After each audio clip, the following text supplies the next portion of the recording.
నీలోని తలుపులు తెరవగల తాళం అది నీలోనే ఉంది. భగవద్గీత మునుల జ్ఞానం దాన్ని వెలికి తీయడానికి కీను ఇస్తుంది. ఉద్ధరేత్మన్ ఆత్మానాం అవసాదయేత్ ఆత్మైవ హ్యాత్మనో బంధురాత్మైన రిపురాత్మనః అన్నాడు కృష్ణుడు. అంటే మన మిత్రుడు మన శత్రువు కూడా మనమే అని.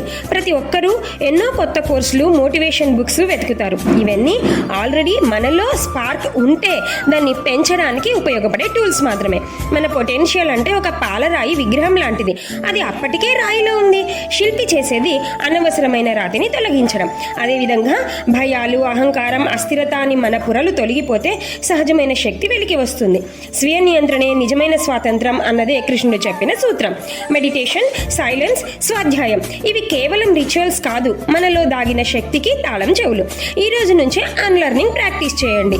నేను బలహీనుడిని, నాకు రాదు, నాకు భయం అని పాతుకుపోయిన ఆలోచనలను ఒక పాత బట్టను వదిలేస్తున్నట్లు వదిలేయండి. నీలోని శక్తి కొత్తగా వచ్చేది కాదు, అది ఎప్పటి నుంచో నీ కోసం ఎదురు చూస్తుంది. మరి ఈ రోజే దాని తలుపులు తీస్తావా? మరి ఈ వీడియో మీకు నచ్చింది కదూ? వెంటనే లైక్ చేయండి, కామెంట్ చేయండి, అన్లర్నింగ్ అని షేర్ చేయండి, సబ్స్క్రైబ్ చేయండి గీతా చైతన్యం మరిన్ని కృష్ణ కీస్ కోసం. Thank you. శ్రీకృష్ణ అర్పణమస్తు.